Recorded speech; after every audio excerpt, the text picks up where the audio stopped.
Who am I? I ask this question for a reason. I try to ask it humbly. I ask it every day. The reason I do is because it's a question worth asking. And the answer is a moving target. That's another reason why it's a good idea to keep asking. Asking this question. So imagine this. We are embedded in a 3D physical in reality with some collective reality, if you will.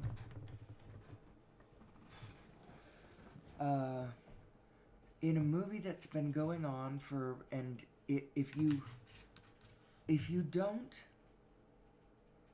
think about it, then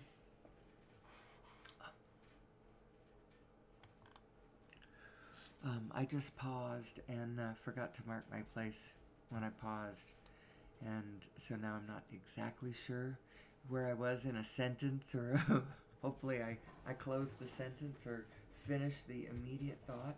The question is always, who am I?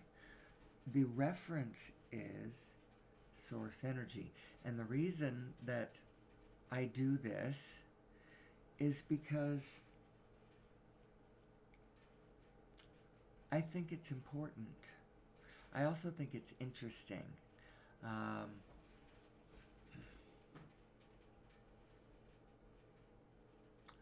I believe that all of our woes are coming from the fact that we don't know who we are. We don't know how our equipment works. We're misunderstanding the meaning of our emotions. But more than that, let's think about where we came from. It's a big story. What is our story, for heaven's sakes? And actually, don't you know, we have a really, really interesting story as humanity. We are an interesting creature. And I think the object of... So, where did we come from? Why are we here? What's been happening? Where are we going? What's the point of it all? Well, I'll tell you what I think the point of it all is. And I think it's going to be really, really fun to do this. I think the object of the exercise is to find a sustainable way forward upon planet Earth. Let's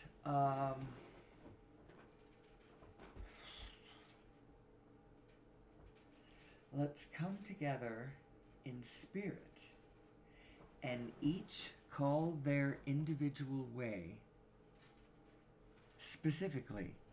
That's the only way to do it, because that's the only way to let Source organize each and every one of us. And the cool thing about all of it is that when you do it right, it actually grants ultimate freedom to every individual to call their own path to a point. And the point is only and unless they are doing anything physically that causes physical harm to them or their families, or... But the point is not to codify all this in law or any such thing, because if you do it in law, you can always, find a loophole. There's always a loophole. But if you're doing it through the impetus of the Spirit, get everyone just to impulse the right direction. Wouldn't that be cool? Wouldn't that be like a dream? Well, the way you do it is you teach everybody how their biotechnology works and have everybody start understanding alignment, not alignment. We are one. The all is one, and one are all. Or vice versa. Whichever way you want to say that. The the all are one, and the one is all. Either way, that's something you can't get away from. And so it's better to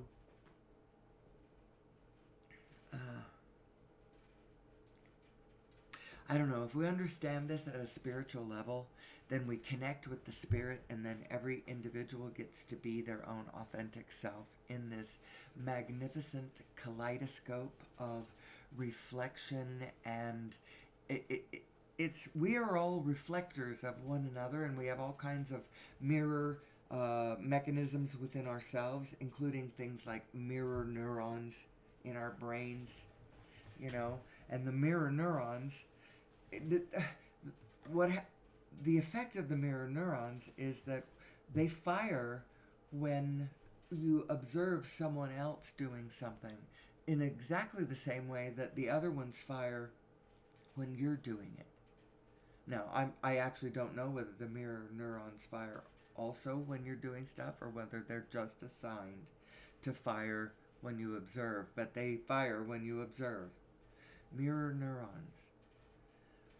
There's all kinds of interesting things going on inside you. Did you know? You have a mini brain in your heart. Some 40,000 brain-like neurons on the muscle of your heart. And actually, there's a frequency between the two brains that if you are that frequency, if you get it, if you lock it in at that frequency, you are operating at your most optimal. The heart-brain coherence frequency, it's somewhere around 0.2 hertz to 0.1, excuse me, I don't know why I said 2. I wasn't even thinking 2. Why did I say 2? 0.1 hertz. And you can achieve it through little exercises of heart-brain coherency, touch the heart, breathe through the heart, invoke a feeling of gratitude. Takes 1 to 3 minutes for, if you get good at this is about how long this takes. It sets you back straight in case you're jangly, because the mood that you are in any given moment is the important thing, not some overarching thing that you're seeing from a physical point of view.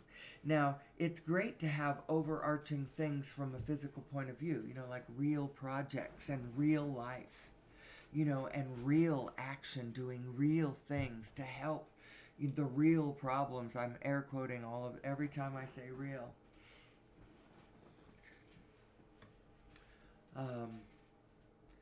All of that is all well and fine, but when the real clashes with the frequency, let the frequency be the one that wins, not the real.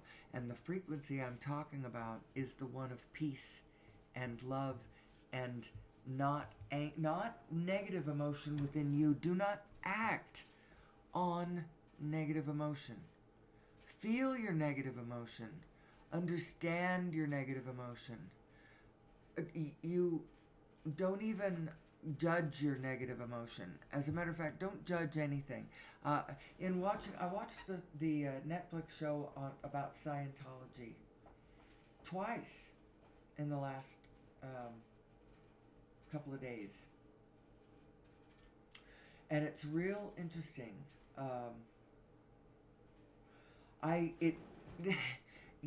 If I was to put my finger on the problem with Scientology, because John Travolta, that little clip where he talks about it was on, surely it was a forward-facing clip. It was an interview. Somebody was interviewing him and about Scientology, and he was talking about it was all about joy.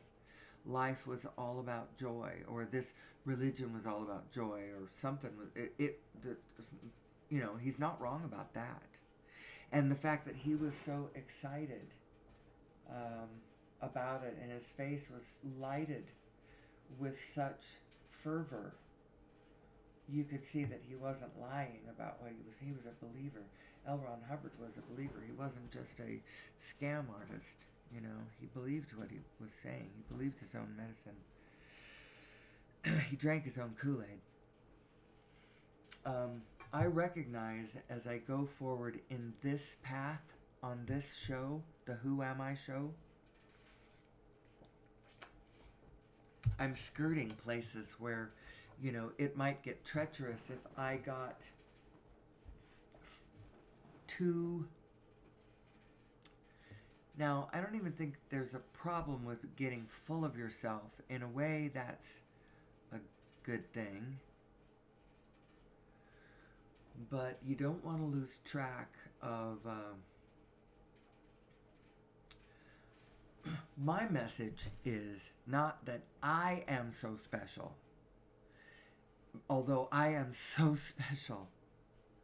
My message is that we are so special. This matrix that we are embedded in is designed to give us what we want. We just have to learn to focus on what we want. And our biotechnological equipment that we have been given by virtue of an illegal GMO operation, we were illegally genetically modified. Now, I say all this with a pretty high surety. I believe this, and I find it really interesting. Although I'm not hanging any huge things on whether or not I think it probably was against their rules. I think there is an intergalactic rule, hands-off rule. You don't just go in and just monkey with things that are naturally evolving. It is sacred.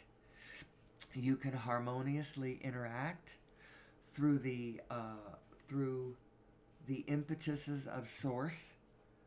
Plug into Source energy, and she will help you travel the galaxy because she wants to have all these experiences. She knows how time travel works. She knows the shortest distance between 2 points is not that long line, that line of distance that takes you there physically, but just go to the point that we all share. All the information is there. It's all there on a single point. Find the frequency. It's a non-local thing, you see.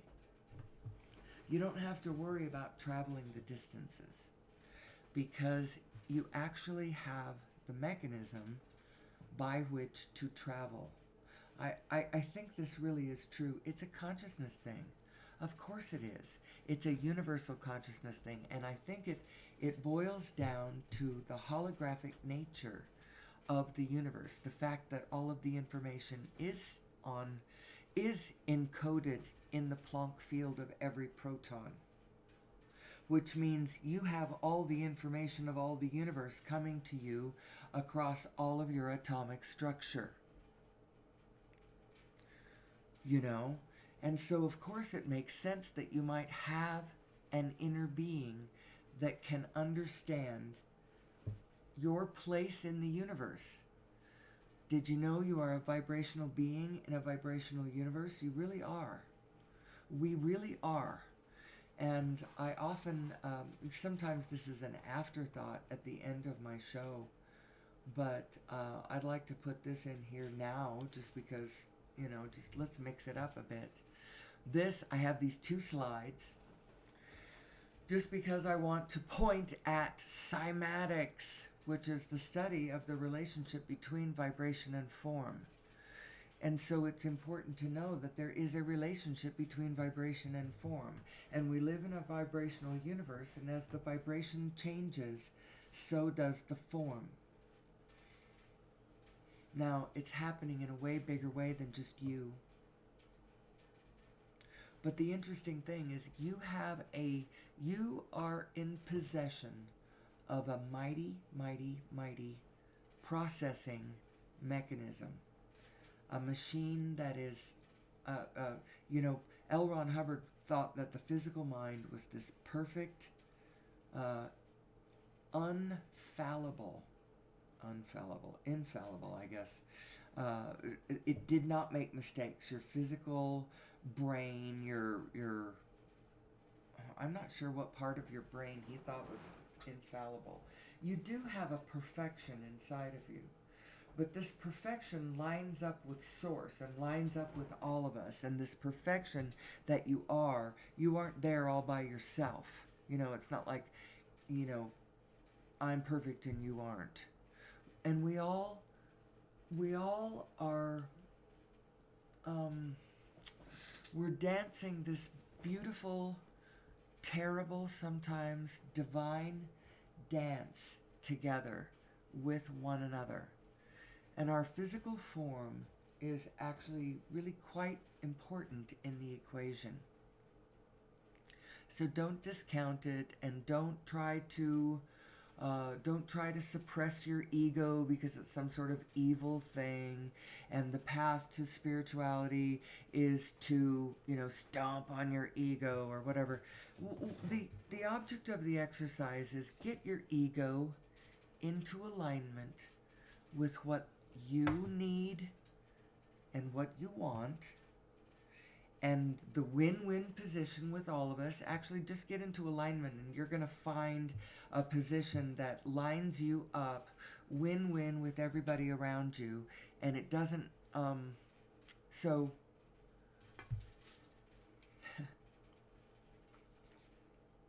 it's funny, since I started doing this, I feel different. Now, if you look at my physical life right at this moment, not much has changed with it. But I feel like things are lining up within me, that I am finding my position within myself that lines up spiritually with the rest of the field around me, what it needs, what it wants, what it loves, its desires, our win-win-win-win position. We are not playing a win-lose game. But you know what? When we get it in our heads that we are playing a win-lose game, we mess up the field in front of us. We muddy the field, and then, people do start playing a win-lose game. There are losers on the field, bloody losers on the field. And there does not need to be any bloody losers on the field. There is a win-win game we can play. Those at the top, they collaborate. Those at the bottom, those are the ones competing. So raise yourself from the bottom and let's all collaborate. But let's do it each unto his own. And do it spiritually from your own side. And then go join the world. But only join the world in this spirit. And, I have found... Now, yes, I did have some issues with a daughter who really, a person in my life who really wanted to go dark. And I didn't want to go dark because I'm not dark and she's not dark. And I am not letting her drive her car into demons. And I don't want to drive my car into demons. I know that all sounds so wacky. How do you describe this? It's real. These energies are real. These things that we do with the reverberations, because we are one phenomenon. And we affect each other. We confuse each other. We help aid one another to each other's alignment. We knock each other off of our alignment. Us in our careening misalignment can knock each other off of our alignment. So true. I had to flee the scene in order not to be sucked back in the way this vortex of negative emotion, sucks me into it too until I am angry. And I'm not an angry person, and I don't want to be angry at her, and I don't want to be angry at myself. I cannot tolerate that emotion any longer. I cannot tolerate it. And so I just refuse to be angry. I refuse to go there, and immediately, and it was very natural to go right back to being ourselves, and there is no rancor. It's just, how do you navigate these seas of chaos that will come? Who am I? So anyway, this is a cymatic patterns here. They are created by this. These cymatic patterns were done through some sort of digital device that you change the frequency and the pattern changes. These upper right and lower left, a metal plate, granular medium, pipe a frequency through the metal plate, and the granular medium dances itself into a coherent pattern. And if you increase the frequency, that pattern increases in complexity. Change the frequency and the whole pattern just shifts.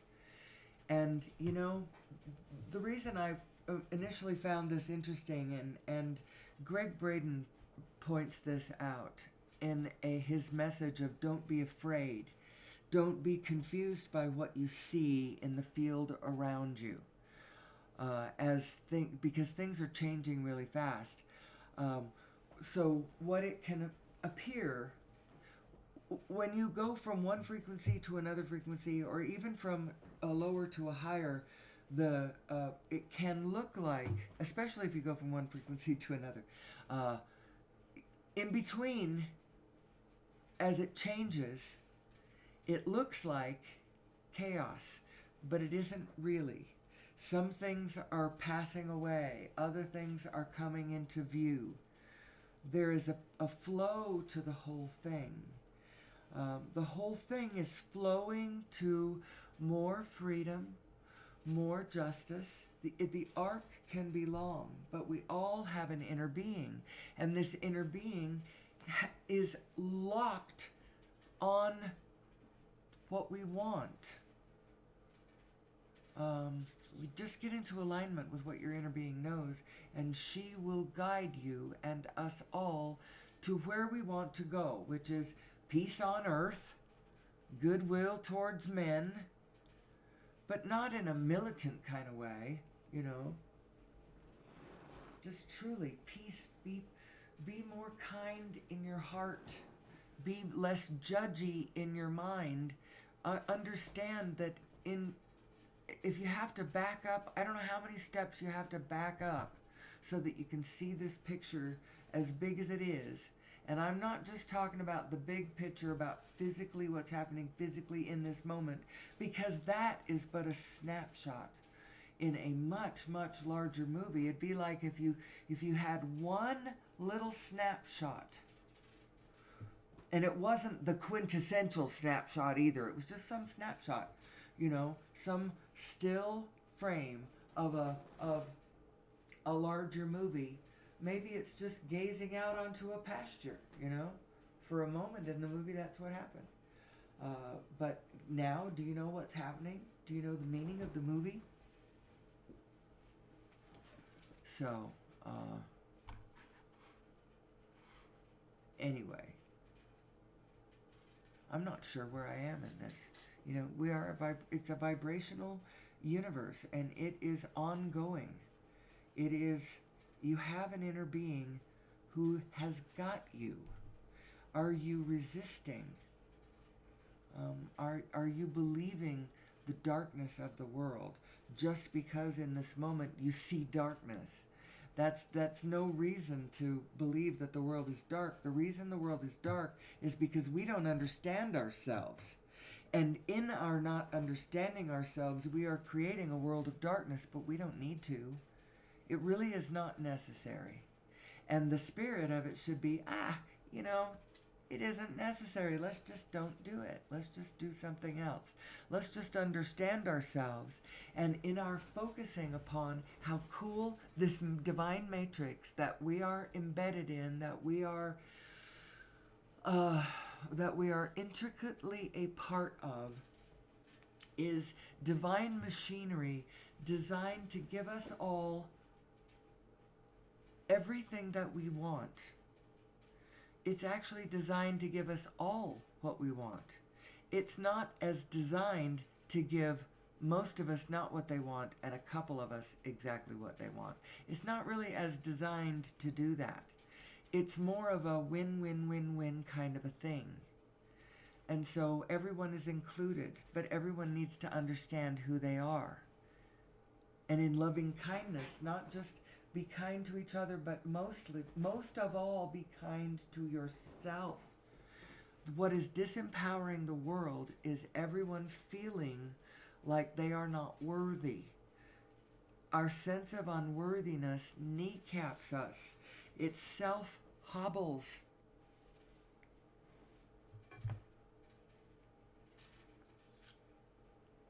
And by the way, we don't need to be as busy as we are. We could all kick back. Now, we can't do it now, not in the paradigm that we have created. Can we do this? But we could flow into a paradigm where pretty much everyone did what they wanted to do. And if they wanted to do it, then it was worth doing. And if they didn't want to do it, then it's not worth doing. And it would still include us inventing all kinds of cool things because that's fun to do.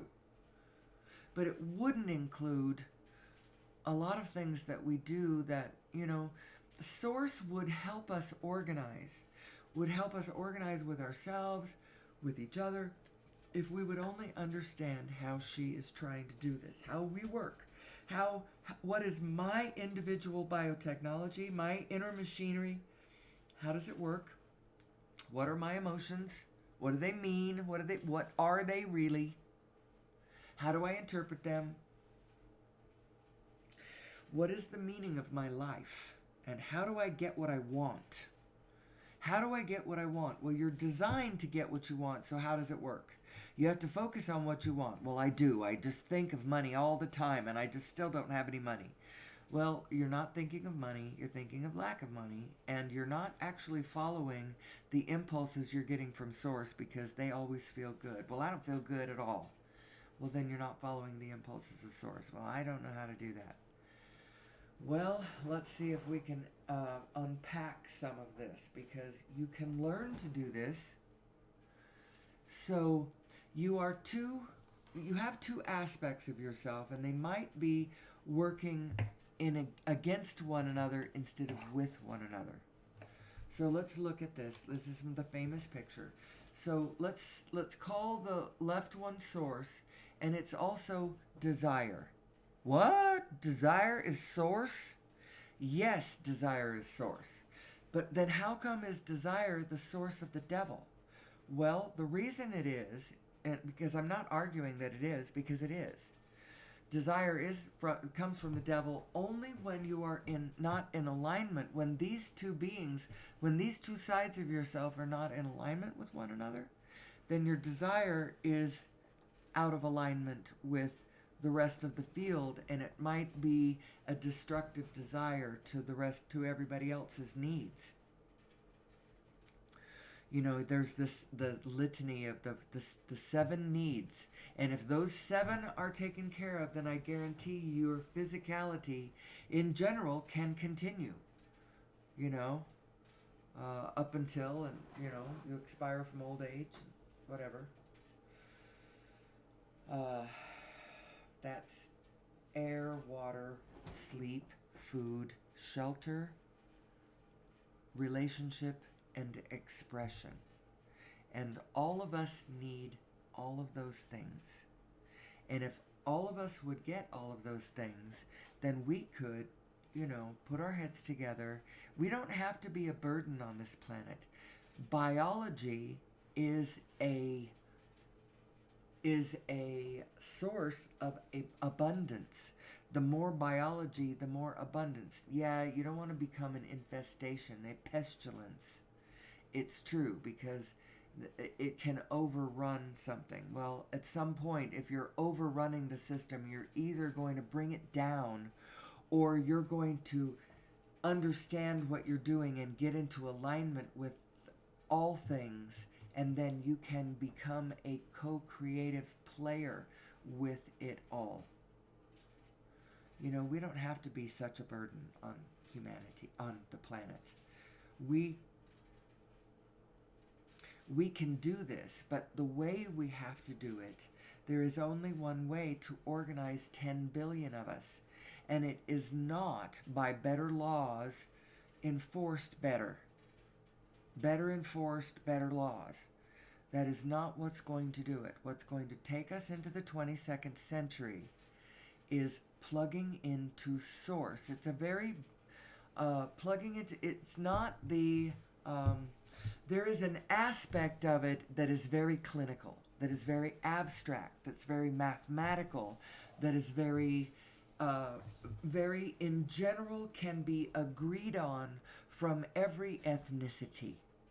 From every religion, you could agree on the clinical bare bones of the structure of this universe. You could agree on that and then go back, turn back to your own religion and understand the meaning of your religion. Understand the message that it was trying to echo back to you from your past, from your telling you, speaking to you of this movie that we have been a part of for thousands of years, you know, and the echoes of our religion links us back to our past. And it's even when you understand the actual physics of source energy and understand who you really are and how to get into alignment with yourself and with source around you. Even then, when you do that, your own religion will not lose meaning. It will gain luster, and you will understand the baby from the bathwater. You will get the baby from the bath. You will go, oh, look at the baby in this, and you will see past the bathwater. That's an expression I use all the time, because all around you there is alignment and misalignment. There is love and there is not love. There is valuable and, don't look at that. It's not as helpful to look at that. Look over here. There's value everywhere, and this value I call baby. And the differentiating of the value from the rest of it, I don't really try not to judge the rest of it. You focus on the baby. The baby Jesus.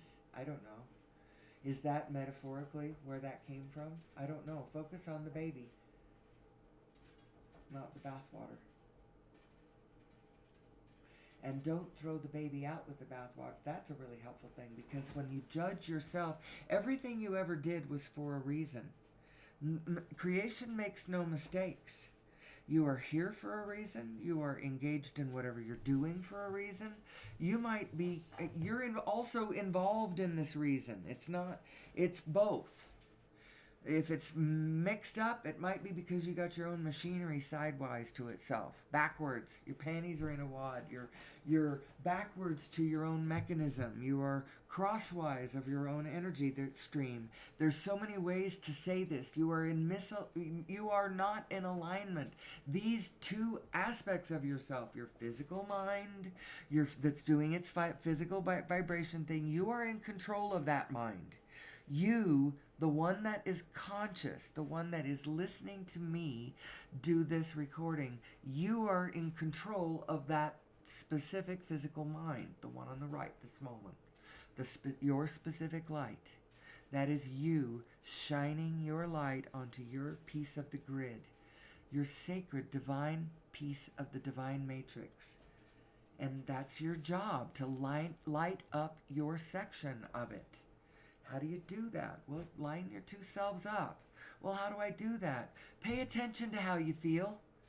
Don't be so ready to go into negative emotion and believe negative emotion and believe other people. As soon as you fall into negative emotion, you start seeing the world through this lens of believing negative emotion in other people too. You start assigning darkness to other people. And they start bristling when you do that, which actually, in effect, puts them out of alignment. it's a chaotic impulse that starts happening as everyone starts unhooking. You know, it works the other way too.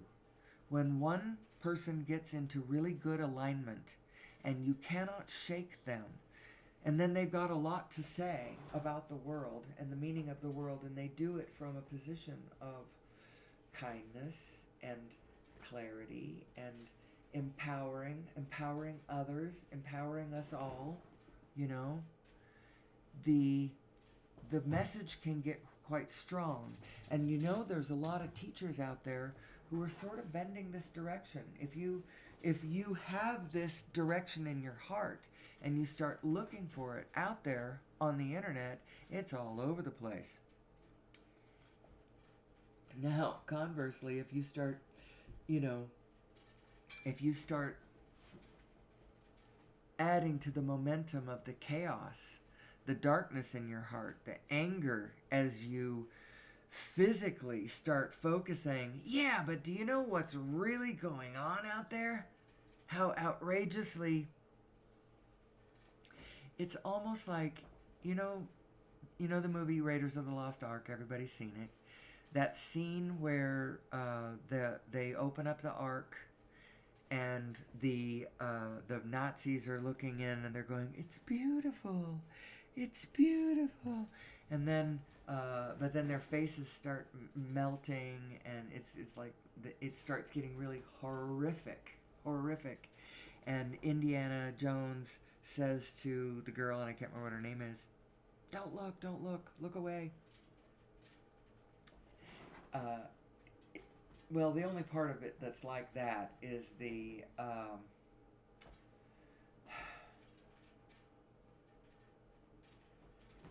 if, and I'm not saying it will, because I'm really hoping that this light, this goodness that I believe does still dominate, I think it's going to take hold this time. The Spirit is going to rise in like yeast in bread. I think that the good is going to win out. I think this time, I think it will. It's going to catch on.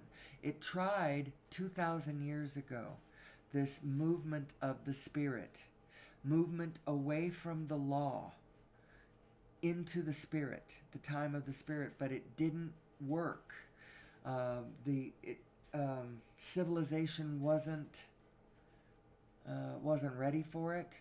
Communications wasn't there. Technology wasn't there. It was too easy for that Spirit to. Well, what happened was it was swallowed. The whole movement was co-opted by the Roman Empire and became the Roman Catholic Church. And then the spirit of it was lost. Now the Spirit was still trapped in there, so the Spirit is still in the Catholic Church. Frankly, the Spirit is everywhere. You cannot make the Spirit, you can't hide the Spirit, it's everywhere. But the Spirit movement of Christianity kind of took it sort of ended when it became or it fled into the bushes. It no longer became. Well, anyway, I don't want to argue about that. I certainly don't want to alienate Catholics, because obviously the Spirit is still in that church. And if you would understand who you are just from this abstract, general, this is almost like looking at your anatomy, okay? We're just looking at your anatomy. Your vibrational anatomy. You have this source mind, and it's because you're a bigger self. You are the whole field. You are the quantum field. You are made of Plancks. These Plancks are all dancing with one another. They're all in the spaces where they are organized. You see matter. When they're spinning into organization, you see matter. When you don't see matter, that doesn't mean these Plancks aren't there. They're still there. They're just stuck.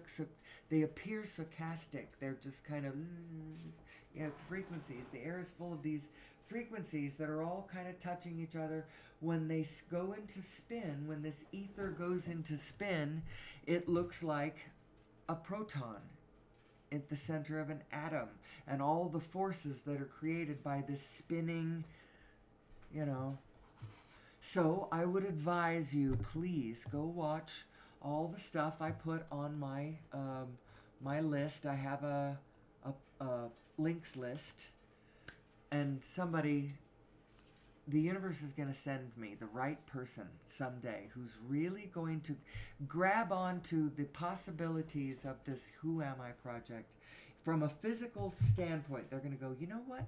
This information, if it was got out, and I don't necessarily, I'd like to make some money someday, but I don't have to make a fortune on this, and I don't have to make anything on it right away. It's all free. This is all free. And you might say, well, if you don't charge for it, then people aren't going to think that it's worth anything. I'll get my money at some point. I don't know.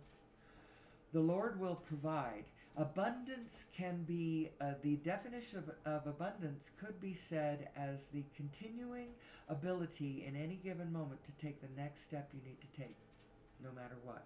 Just never, ever, ever come up against that brick wall. I don't know what to do, and I can't do it.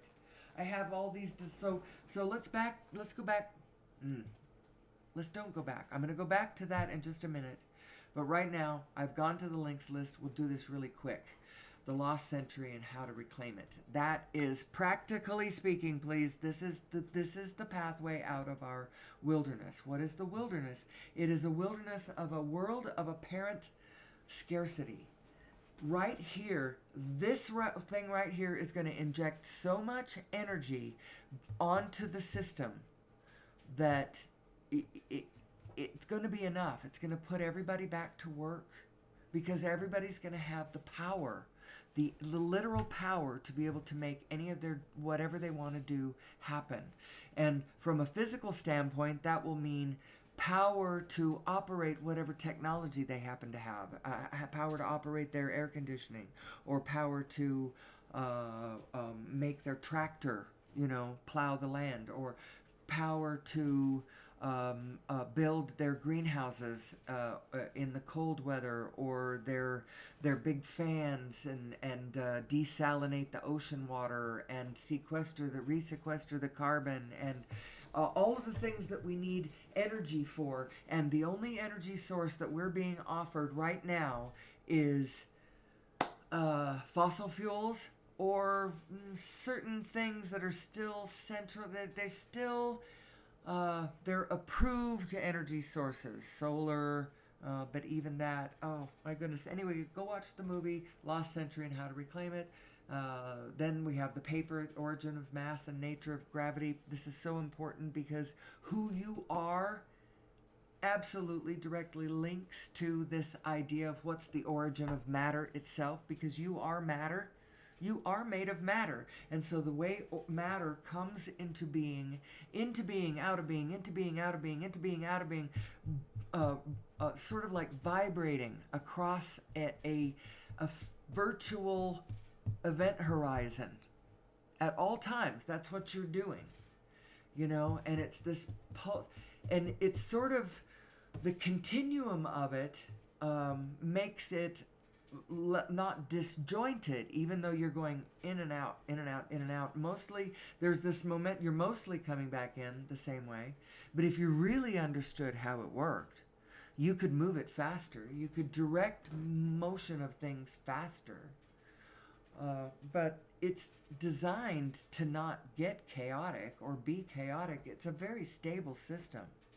You could play in it, though, in a really powerfully... We could all play in it in a much better way than we are doing now if we understood who we were, how this field works, who we are in the field. Anyway, Origin of Mass, Nature of Gravity, that's the video that describes the paper, which is listed later. Then the link to Quantum Revolution, that's the first episode of Nassim Haramein's 12-episode series over on Gaia. This one is the first episode is the Science of a Unified Universe, and that one's free. It's YouTube. you might be able to find the other 11 if you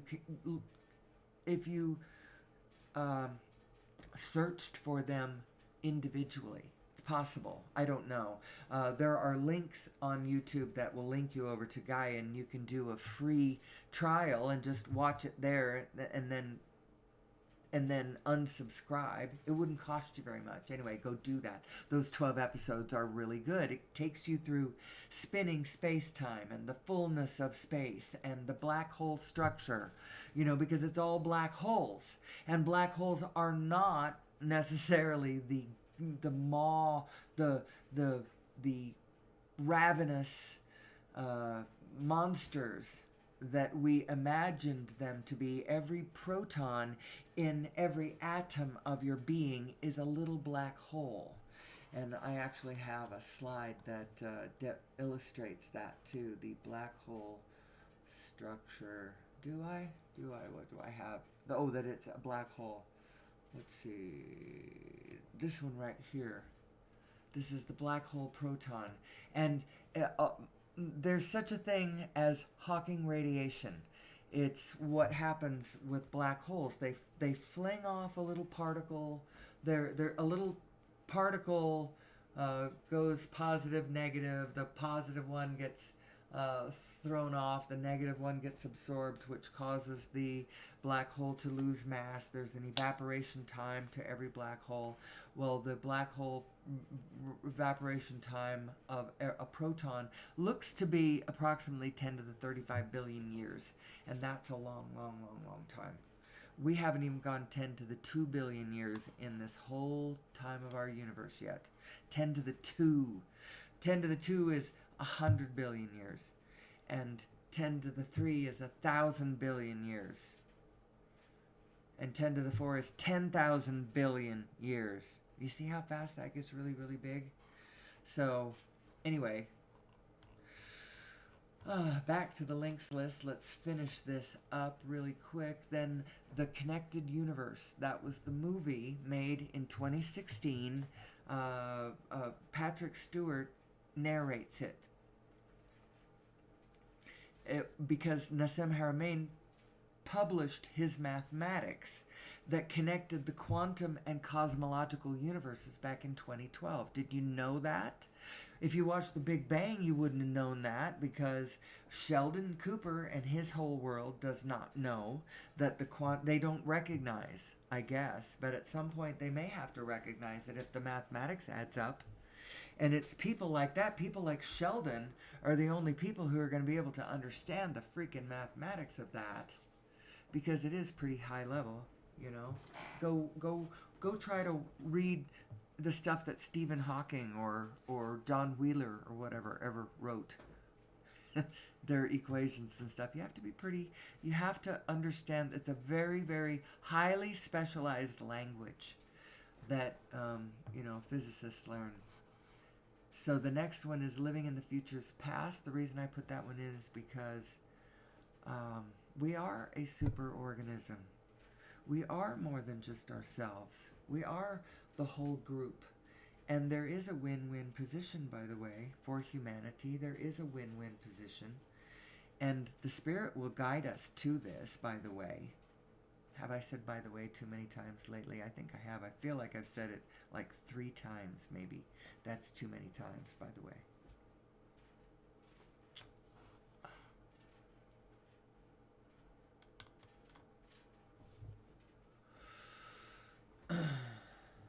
So, who am I? Where am I? I am, I need to change my links list. No, maybe not. If you go to the earlier episodes, you'll see the rest of these links. The last 3 I've taken out of my current links list. I'm only linking to the YouTube videos now. The rest of it, go find a earlier video. I did 90 of them, or maybe the first ones didn't have the links list, but I did dozens of them with the full links list. You can find it. It might be a way for me to get you to go look at the rest of my videos. Dang it.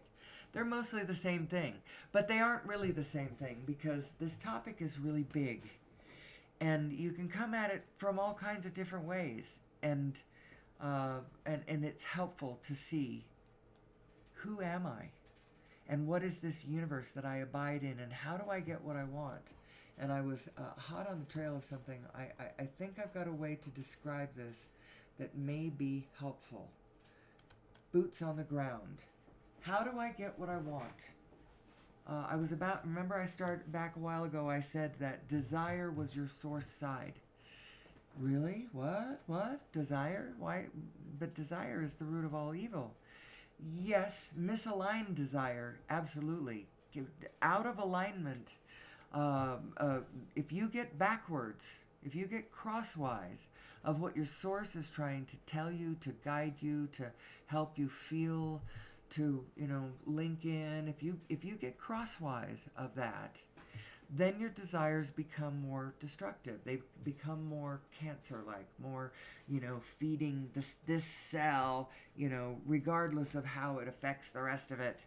Now, that doesn't mean you have to be all involved with the rest of the group. You don't have to. If you want to be a hermit, if you want to be more of a solitary creature, you have every right to do that. I'm more of a solitary creature. For the most part, I want to be by myself because I've got to think it through. Other people, they have their own, they've got agendas and things, pulling this way and that way, and I can't feel myself. I can't see myself. And it gets jangly. So I like to just, walk through nature, walk through my life, look at things, interact with who I want to interact with in a gentle, peaceful, satisfying kind of way. I observe the world around me. I've always been an observer type, fly on the wall type. When I was growing up, I was the youngest in a rather large family, a blended family. It was children, cousins that came to live with us because mother died and father was really not, you didn't want to trust 8 children with this father. So my mother took them and they became like my brothers and sisters, and so there was 8 of us and I was the youngest. And I sort of learned that as we went on, there was a group of them that were rather cool and did rather cool things, and if I wanted to be a part of the cool things that were going on, I needed to just blend in. And so I did. I blended in.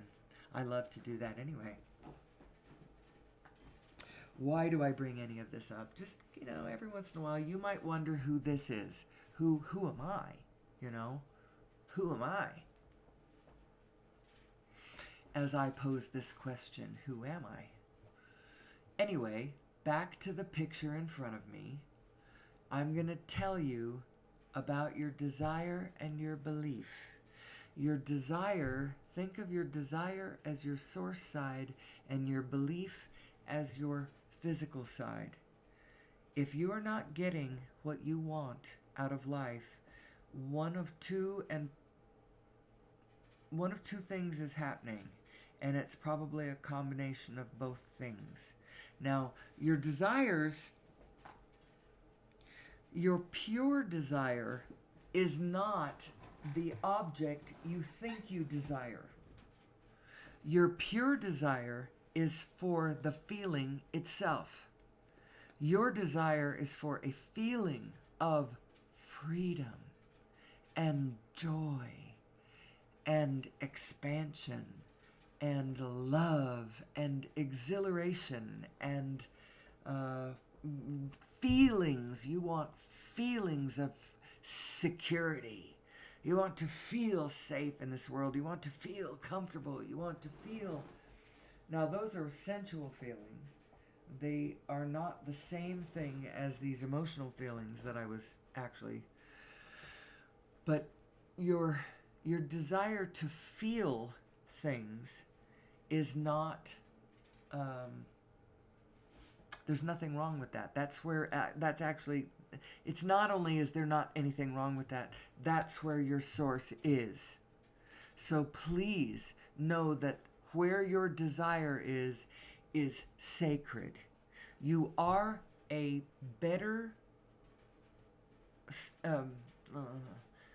let's see, how do I put this? You are an improvement observing and creating machine.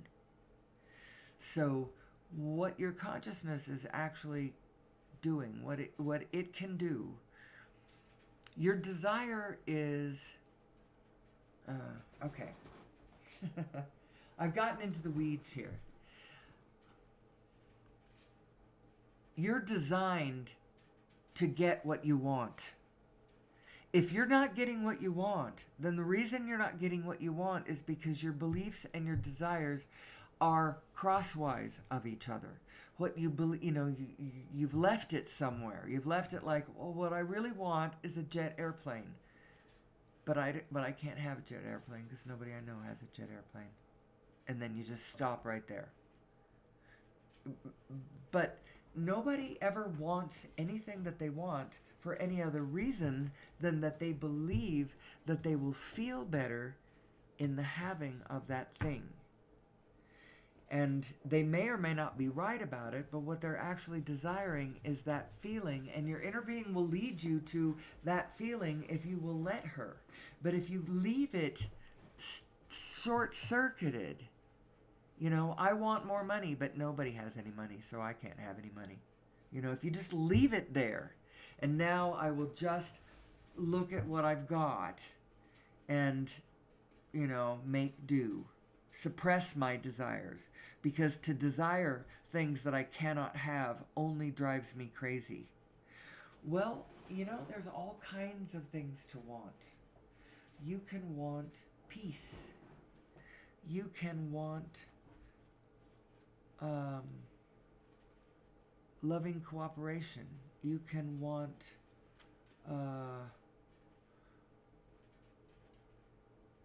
improved conditions. Doesn't have to be all the way to, if you allow yourself to operate on your natural organizational impulses, if you walk into a space, you'll start making it better.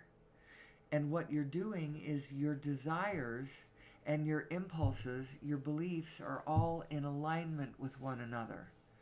You have desire all the time. I want the cup to be there instead of there.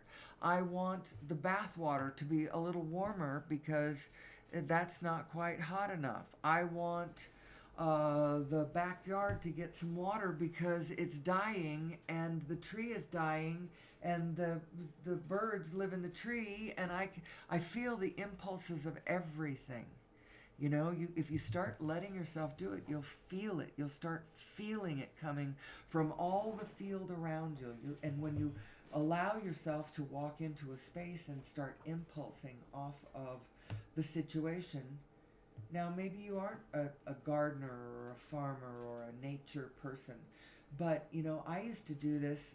I used to be a bartender and a server, and man, I had some gigs there that I worked for a few years that were amazing. Some of the things, the rhythms that you get into, you have the pull of the situation, and you just surrender yourself over to it, and you flow with this greater machinery that is this, this system of this restaurant around you, humming and thrumming, and it's delightful. Oh, I understand why people get into systems. And those systems, it's lovely. We need to create better systems. Within humanity, humanity needs to create better systems. Systems that are in alignment with ourselves and who we are and what what our needs are and what all of our needs are. And it shouldn't be a meritocracy in a way. It shouldn't be you prove your worth. And if you prove that you have merit, then you can survive. And the rest of you, survival of the fittest. That's the way you make the species strong. Well, up to a point, it's not completely false, but when you start getting that spirit into it, that callous, non-feeling spirit, your inner being doesn't feel that way. Your inner being doesn't. All biology is, there isn't disposables. We all have something to bring to this.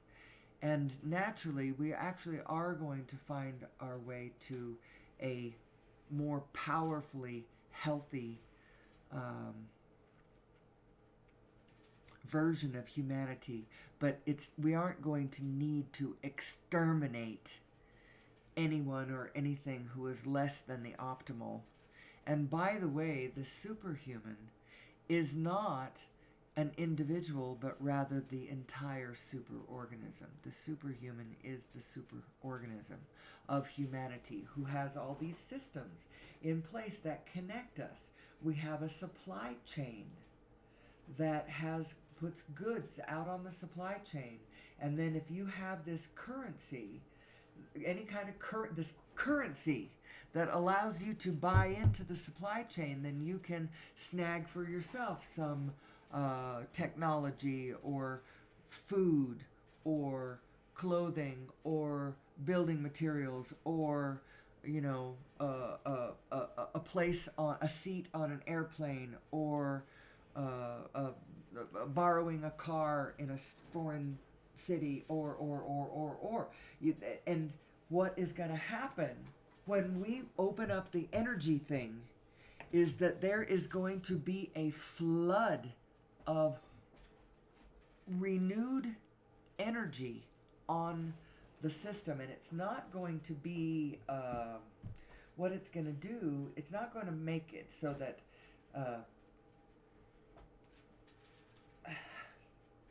nation-based currency becomes worthless and you have wheelbarrows full of paper currency. People don't even use that much paper currency anymore. It's all on digits. It's all in the ether. It's all in the in the bank accounts and stuff. But there's going to be such an influx of energy to the system, literal energy to the system. And there's going to be so many people who are going to have interesting ways of putting this energy to use. Now, there is going to be a phenomenon that we're going to have to deal with, and that is the cult phenomenon. This is just going to keep happening. And I think the cure to this is not more laws, more rules, more police, more vigilance, more, I don't know, more consciousness is what it's going to take. Us knowing who we are is what it's going to take. When I see the Scientology, the whole formula, you can see why it succeeded. And then you can see what the problem is. You can see what the good part is. You can see what the problem is. Think of it in terms of baby and bathwater. Don't throw the baby out with the bathwater. It's all good up to a point. But you know what the problem was with the Scientology? What the problem is with Scientology is it's really judgy. It's not saying we are all blessed in this divine matrix. You are here for a reason, and the Almighty loves all of us. It's not really saying that. As you earn your way up these levels of clear, as you learn to focus past all the darkness by pushing through it, I don't know, it's weird. Weird the way they do this. But as you focus up the levels, you judge yourself harshly. You were worthy to begin with. And the whole thing has to do with focus, doesn't have to do with earning any kind of... we feel like we have to earn our marks on the charts and our gold stars. I like to earn gold stars, I like to get A pluses on my tests, aren't I so smart? Aren't I so cool? You know, look, even my blood work, I like to get, the last blood work I had done was so good, you know. I've been eating a lot of sugar lately. I wonder if my blood work will be so good next year.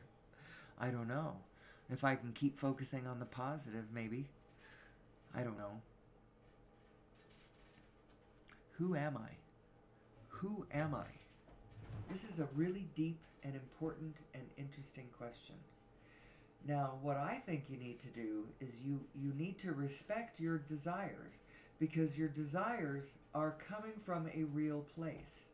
What you need to maybe do is get a little more flexible on the other side of your desires, the beliefs, like get more flexible on what exactly you, so what you get, back it up to your pure desire and be more flexible in the reality of how they play out. Know that what you want is a spirit, and focus on the spirit of your desire and allow the universe to unfold in its physicality however it wants to. It will deliver you the spirit if you will be more flexible in how you demand the physics of it to look. So, in other words, if what you focus on is, I want humanity to survive in sustainability, in freedom and security. Oh, you can't have all those things. Yes, you can. And the way you do it is you teach everybody about their source and how to line up with it, and then let and encourage every individual to walk their own path. Every individual must choose their own way, because only the individual can take their pinging impulse correctly from source, from the position that they are on the grid. No one else can do it for you. You are the only one who can do it, because you're the only one who can line your two selves up, your source self and your physical self. You are the only one who can find your own source. No one else can do it for you. So we're going to have to move away from the time of the law and into the time of the spirit. Now, if you leap to what that means that she's saying that you should fire all the police officers and then just see what happens. Well, and then you can point to Portland or Seattle or whatever you want to put. Anarchy, I tell you. You know, give it to the wolves and look what happens. Well, you aren't doing what I'm saying.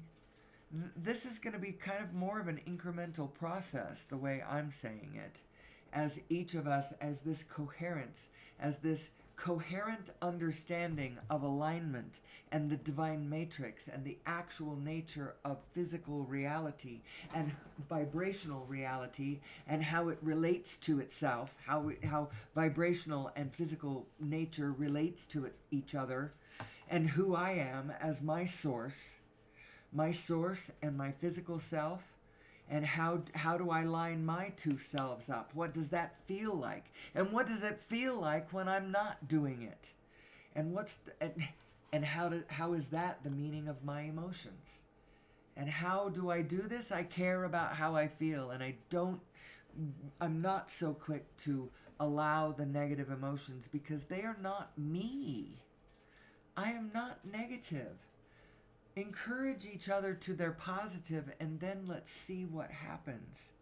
But it's not just that. It's not just that, because we've got to understand how our systems work, so that we can build better systems, so that we can, as humanity, as ourselves as a superorganism, can build systems that connect us all in a way that is sustainable from now until all time. I would love to see that. So what are our systems? We have communication systems. We have this supply chain system of goods, flowing around, this distribution system. We have our energy systems, our, did I say communication systems? Our transportation systems, and our economic systems, and our elimination systems, our all of these systems. And we are a superorganism, whether we like it or not. Most of us could not survive without connection to this superorganism. It's just like the cells of our physical body. The cells of my liver can't go off and live without me, Well, they can if you put them in an artificial environment that mimics the blood that flows to them. Put them in a petri dish and give them everything that they need. Then they will keep living. Everything that they need. And you could do that with a human being too. You could take them out of the human system and put them into a cage, a really nice cage, if it gave them all 7 things that they needed, they would continue to live,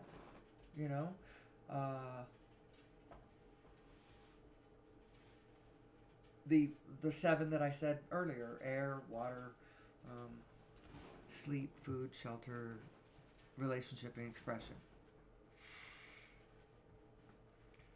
Anyway, so who am I? Who am I? Really good question. Really good question. I am important.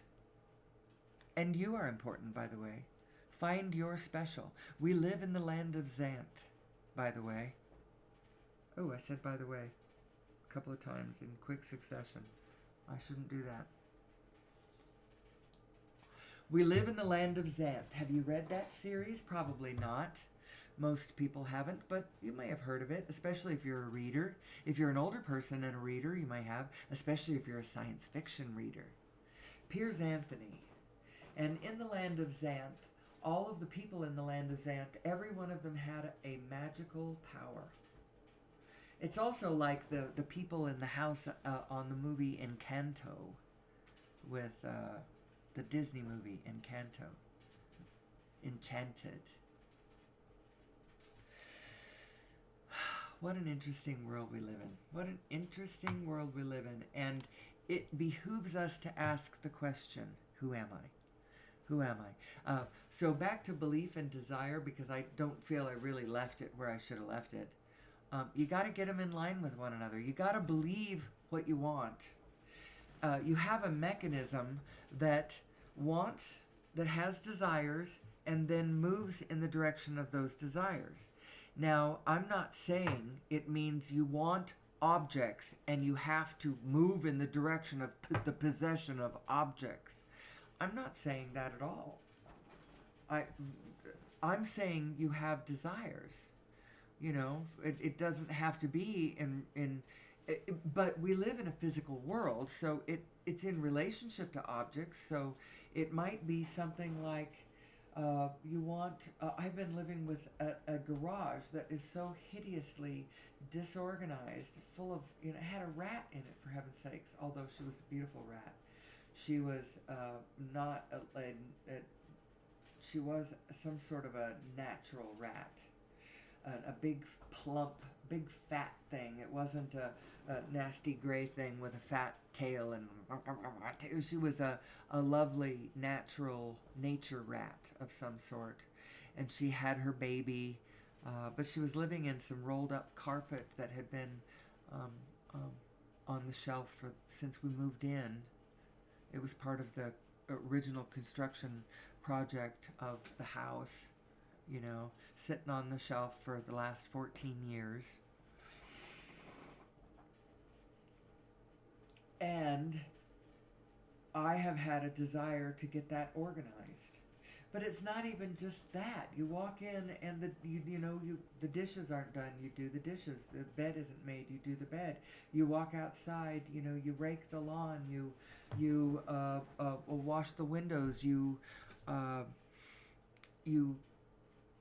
have impulses to make things better around you.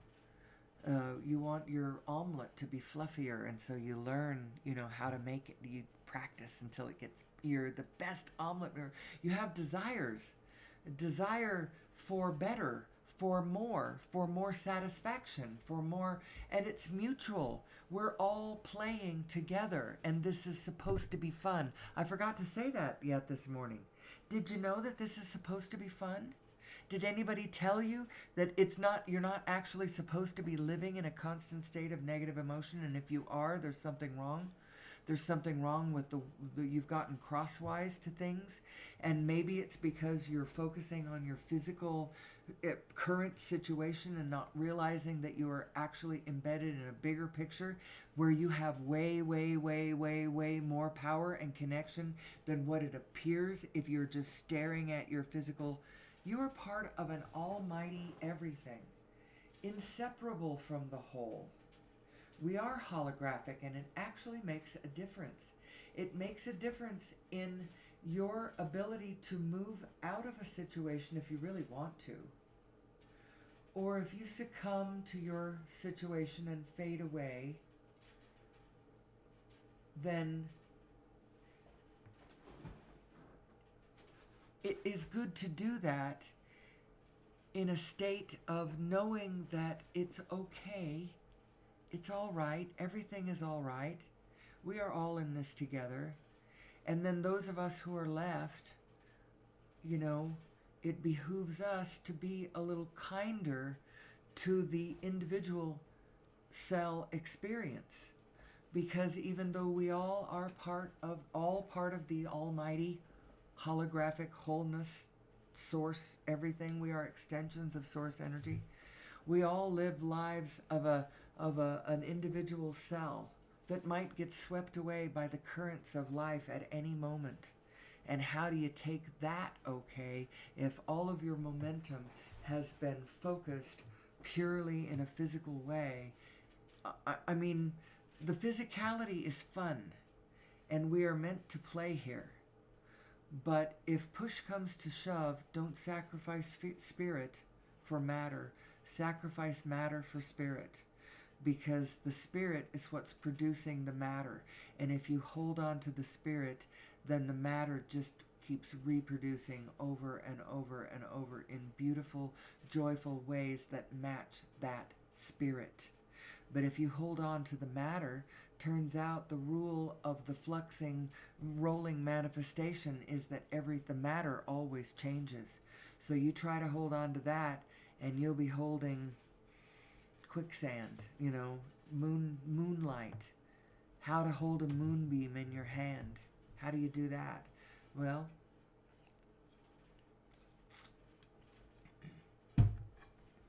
so the answer is hold on to the spirit. What is the spirit? It's a vibration. Hold on to the feeling. Don't be so willing to give up a good feeling because a condition around you appears to justify it. And you say, well, if I do that, then I'm not keeping track of reality, because it's my reaction to the good and bad of reality that is making me see what's good and bad in reality. Well, there's a place where you're going to register that emotional hit. You weren't wrong in not liking that thing that you didn't like. But the problem is that you held on to that negative emotion when that negative emotion is not you. You are a positive vibration. You are a positive vibration, and if you're not feeling that way, then you're not aligning well with yourself. You are these two selves that I keep putting up on this really, really boring. I'm more of an audio than a video, really. I am an audio. If you're just listening to me, then you notice that I say different things all the time. But if you look at the pictures, it's like, wow, that same tired old picture. They're just my general slides trying to explain how to operate your own machinery, and every single one of us is doing this.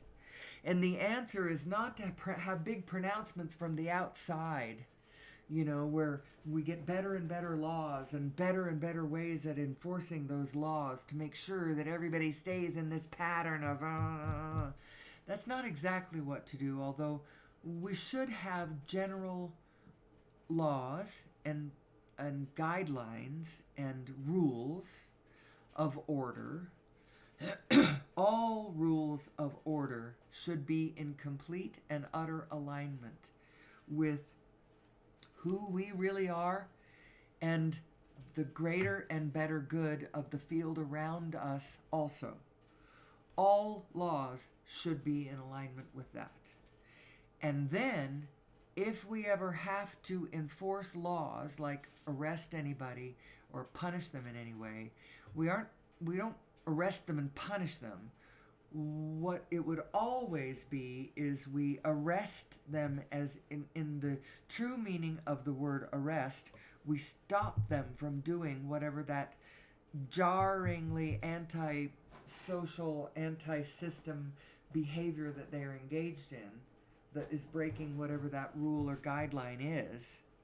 We stop them and then we re-educate them, but the re-education is on the lines of, who am I?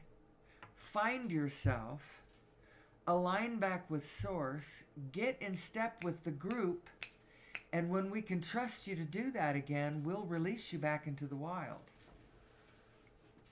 If for some reason you're beyond rehabilitation, you're wounded beyond repair, then we safely and kindly keep you, in captivity for the rest of your natural life, but not through any kind of punishment paradigm, but rather a kindness, and we don't want you to hurt yourself or others kind of thing. It's all in the spirit. It is all in the spirit. One spirit, one action, even though it looks kind of the same, if it's coming from a different spirit, it will start to deviate quickly. It's all in the spirit. We are spiritual beings. We are vibrational beings, and the vibration is everything. Positive vibration is everything.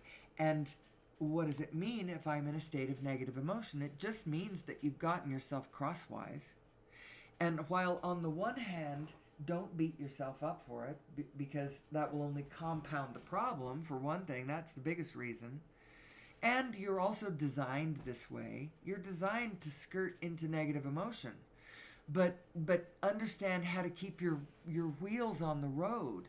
That negative emotion is the rumble strip on the side telling you you're starting to go off the rails. You're starting to get away from yourself. And if you get away from yourself, then you get away from your source of information. Your truth, your source, literally your source. Your impulses are not to be trusted if you are acting from negative emotion. Do not act from negative emotion. Find your way back to your positive self and then act. But don't blame yourself for your negative emotion. It is also telling you, it's not a place where you have gone off the rails. It's a combination of this. It's so funny because the answer is not just to artificially force yourself into this, because artificially positive people are creepy ass people. Ones who do not fully understand and embrace their negative emotions, understanding what they really are. They're the flip side of their positive emotions. Don't blame yourself for them. You're fine. You're fine. Love yourself. Soothe yourself back to fine. We need soothing into better behavior, not this, so what's the Scientology thing is this intense achievement thing, You achieve higher and higher levels of clear, as you clear out all that crap that you judge yourself for that is causing negative emotion. You have to get rid of it and get into this other space. I can only imagine how this is jacking you inside. But on the one hand, it does seem to be for some, and especially the ones at the very top, And John Travolta and Tom Cruise may not realize that they're at the top. They may think the universe is giving this to them. And in a way, the universe is, but it's giving it to them through the universe of Scientology, the body of Scientology, and they don't realize necessarily the suffering caused within the body of Scientology by the, I don't know. It's interesting though. What's interesting about it is if you focus upon what about it that works, and then you go, oh, because my teachings have taught me something that is slightly different than what I had been going with before, which was more of an objective view of the universe, you know, like I'm walking through life, I like this, I don't like that, I'm trying to figure out what reality is. I'm trying to understand reality. And I think that that was really good for a long time, to go positive, negative, because there is a lot of positive and negative. And I think it was kind of important for me to understand the negative on the ground, you know. But if I really want to get something going, I do understand that you got to stop doing that. You have to find a focus, something wanted, something that you like, something that is fun, something that is interesting, something that is pure and positive, and learn how to focus there and how to add momentum to that, and then let it carry you away. And whatever, if you do it in alignment with the rest of the field, you'll have a much easier time getting that to happen. But everybody wants to find their passion, you know, but if they're still in the stage of, you know, looking at good, bad, good, bad, good, bad, like not, too much, they're not allowing a momentum to get started. Now, if you understood your physical mechanism, you would understand that your physical mind is actually meant to help you find your way to higher frequencies, and then just to kind of let it hang there and you start moving in impulses towards those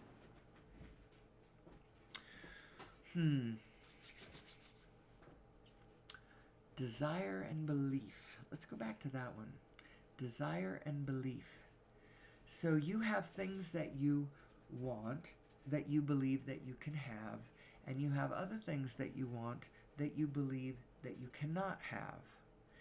Now, the truth of the matter is that you can have anything that you clearly want and keep a steady momentum in the direction of. You can have anything that you want. The trick is as you start focusing on something that you want, you might find as you start moving towards it in the beginning, you might find that what you want changes. Oh, I thought I wanted that, but you know, she's a bitch.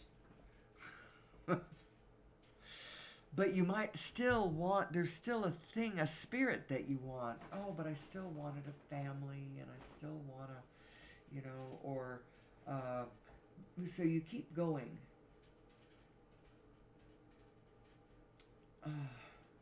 That's not exactly where I was going with this, because maybe you want a car, and you get that car, and well, this isn't all that great of a car, but you still want what you really want is to be able to go from point A to point B, or maybe what you really want is for people to think you're really cool driving something from point A to point B, or whatever. You want what you want, but as you move towards it, or you may find that what you want changes. It does change.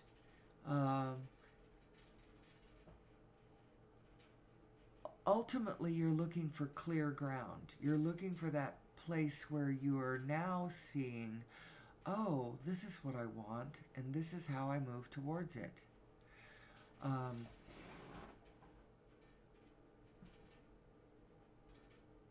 I'm making this all too complicated, though, I realize. I get in this space and I talk for how long? Actually, what time is it? Am I going to be calling anybody anytime soon? Ooh. No, I have a half hour left. And how far am I into the show? That's a good question.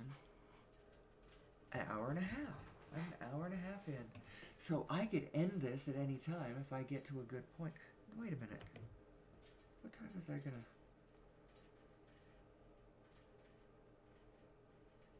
6:40. Okay. All right. So I have a little bit of time. It is only 6:16 a.m. in the morning. Desire and belief. I feel that this is really important because there's a really big religion, and there may be more than one that does this, but there's a specific one that I am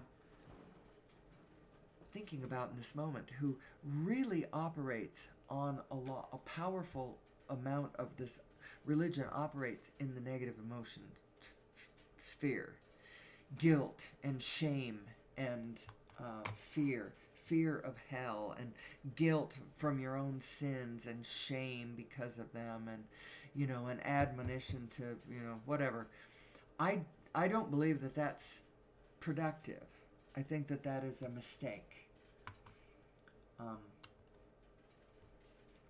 There's your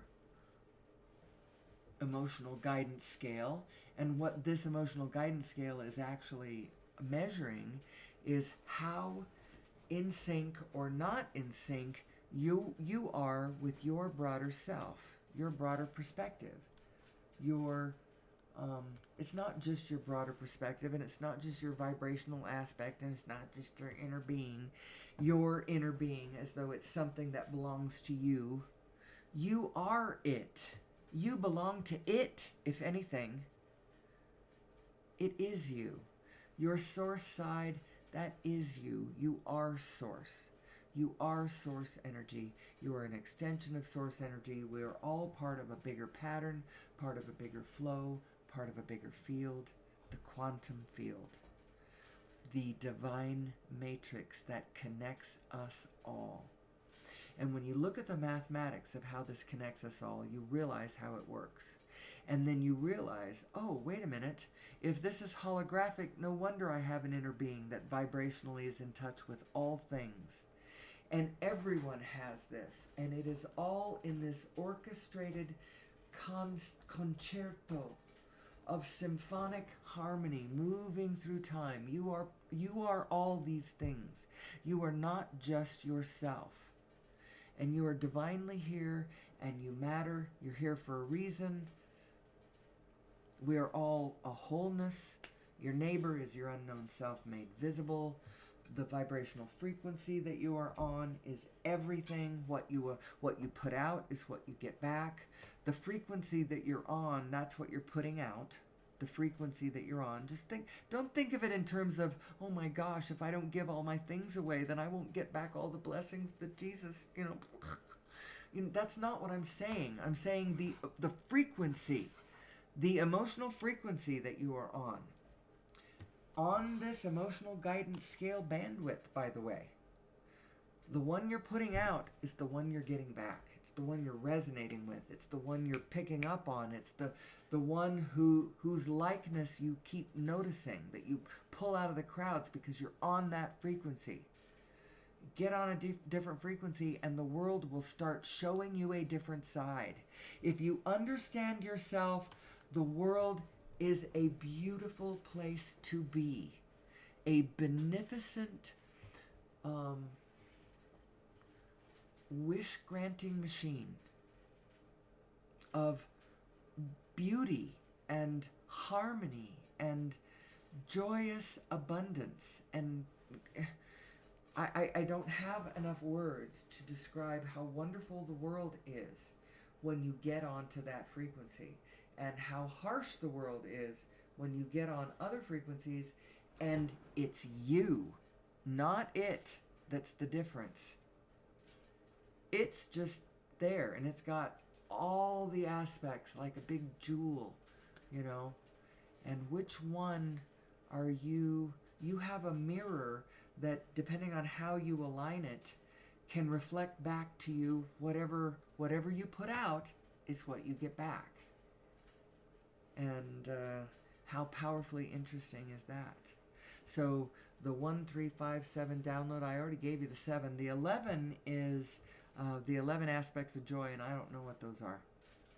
The 5 is the 5 things you can't change. You exist. You are a front row seat to the parade of life, of existence for all eternity. You know, your mind's eye is here for the duration. You exist. There's nothing you can do to change that. Everything is here and now.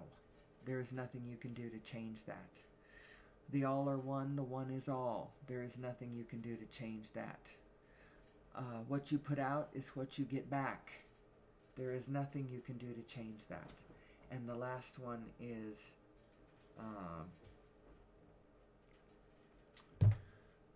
everything changes except for the laws. There's nothing you can do to change that. You cannot keep the physical grid from changing form. It will change form. As a matter of fact, it could change form a lot faster if you understood how it worked. But you don't really want it to change too fast most of the time, because you want a continuum of experience. You want it to flow. You don't want to just be bombarded with, disjointed, disconnected, slides. That's vertigo producing. So, I have not really begun to, I didn't say anything about the fact that I think that we're genetically modified. I do believe that we are.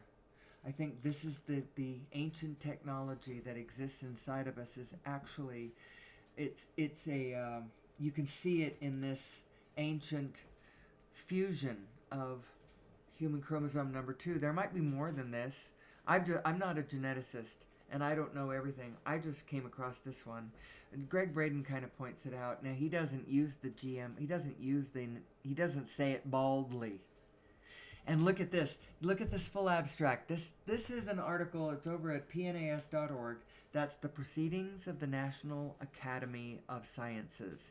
It's where all the scientific disciplines of the National Academy of Sciences publish their work to one another, to their peers. And the reason they do that is because only their peers can understand this intensely specialized language of the sciences. And so they published their work. This was published back in 1991. It's just saying that human chromosome number 2 is fused. It's fused. It's 2 other chromosomes that have been fused together. Now, it doesn't say how it's been fused. It doesn't say, we declare that this was done on purpose by other beings. No, if you can imagine it, I suppose you could imagine that these chromosomes fell on each other and just kind of glued together, telomere to telomere, with redundancies on both sides of the equation flying away, clipped away. And then on top of it, human chromosome number 2 is responsible for 76% of the volume of the neocortex. So it's significant. This is a slide of Gregg Braden's. This is how he summates it. We conclude that human chromosome number 2 is the relic of an ancient fusion of 2 ancestral chromosomes. Modifications followed to stabilize the fusion. The modifications were the clipping away of redundancies on both sides of the equation. And look at how he has pussyfooted this. We conclude, so this is where he gets this. I went and looked this up. With this information that he shows in this slide, I went and looked this up. This is what I found. It's the 40th article in. If you ever want to go look at this, because even though it says the page numbers, the articles don't have the page numbers at the bottom of them unless you open the articles. So you'd have to go a while and open up one and see how far you are. And, oh, I got to go a little farther. You could do that. I couldn't find a table of contents and an easy way to click directly to it. But I looked article by article and I found this one. And it's the 40th article in. Completely free, open source. You don't have to log into anything or belong to anything or give them your email address or anything. Just go look at it. Origin of Human Chromosome Number 2, an ancestral telomere to telomere fusion. This was published by some geneticists back in 1991. Look at the full abstract here. We conclude that is the relic of an ancient telomere to telomere fusion, and marks the point at which two ancestral ape chromosomes fused to give rise to human chromosome number 2. Now, Greg Braden leaves that word out. Ape. He leaves that word out probably because he doesn't want to really go into it. And that's inflammatory, isn't it? This one right here. So he wrote, it's the relic of an ancient DNA fusion. He doesn't say of two ancestral ape chromosomes. Somebody bumped us. Somebody bumped us ahead. And I believe they did it against the Prime Directive. You aren't supposed to do that. And so hopefully, we have been being watched for centuries now, for millennia. It probably happened when you see anatomically modern humans appearing on planet Earth. Some 200,000 years ago, give or take some millennia. Very interesting, very interesting. Who am I? Who am I? What is the object of the exercise? I'll tell you what the object of the exercise is. To sustain Project Humanity into the future. How do we do that? Let's get his systems in alignment with the field, with the biofield around us, with the biofield of all of humanity. And my big thing is, I believe that we will be able to build our sustainable future if we understand that we can do it with, first of all, over Unity devices, flooding energy into the system, literal energy. People will be able to energize their technology without using fossil fuels, without plugging into the grid, without having solar panels or wind turbines or any of these big monstrous projects. We don't have to wait for cold fusion. That's absurd. That's nonsense. We don't have to transfer power from one place to another via wires. That's kind of an elitist way to do that. If you do it that way, then only people with wires have the power. But that isn't the way that the universe is designed. That isn't the way it has to work. And to that service, I want to see humanity move away from this archaic, destructive, poisonous way of being.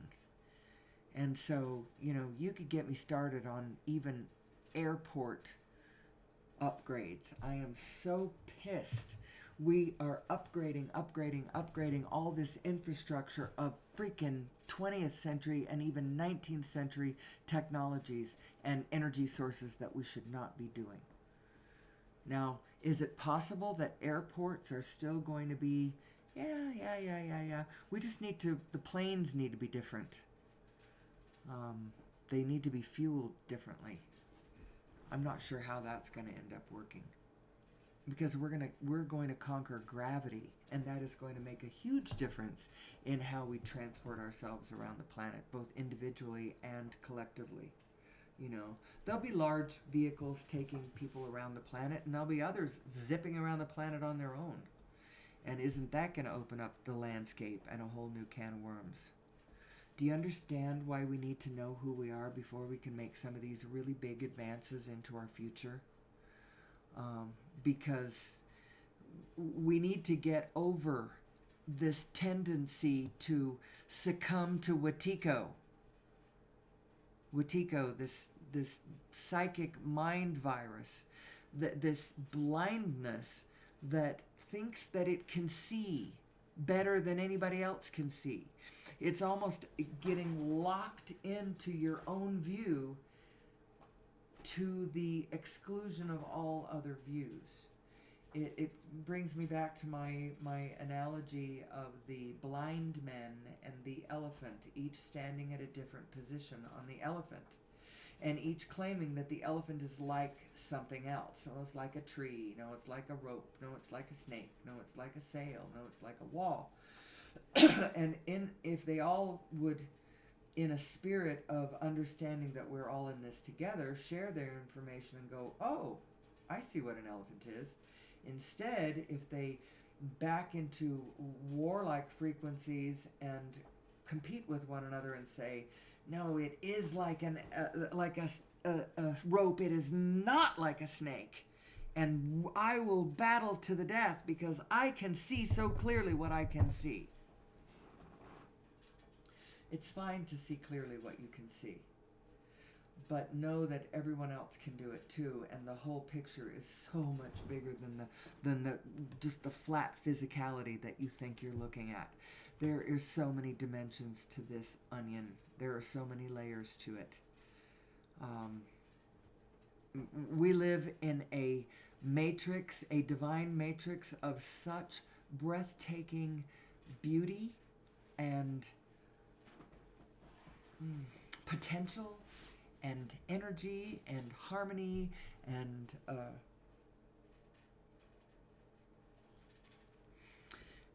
we, in our human skin, are both blessed and cursed.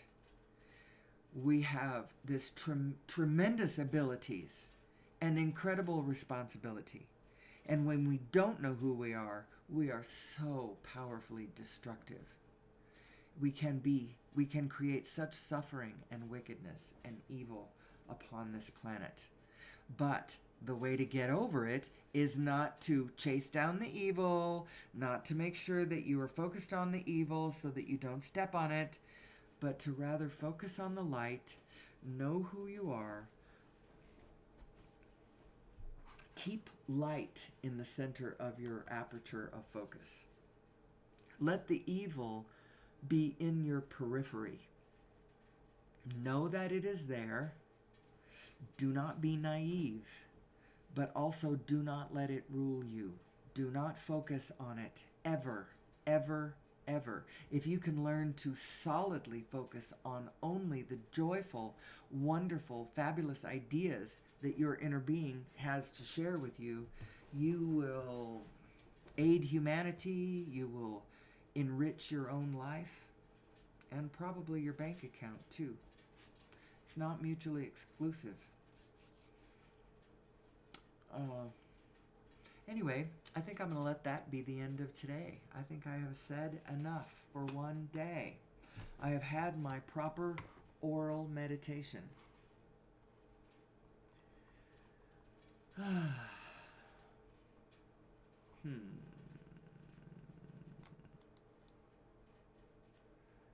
So, until tomorrow, go forth, be yourself. There is nothing more beneficial, more powerful that you could do for the rest of the group than to be yourself. Line up your two selves. Line up your source with your physical self. Allow source to organize you in the field. Know that your neighbor is your unknown self made visible. Be a little kinder to him and kinder to yourself, by the way.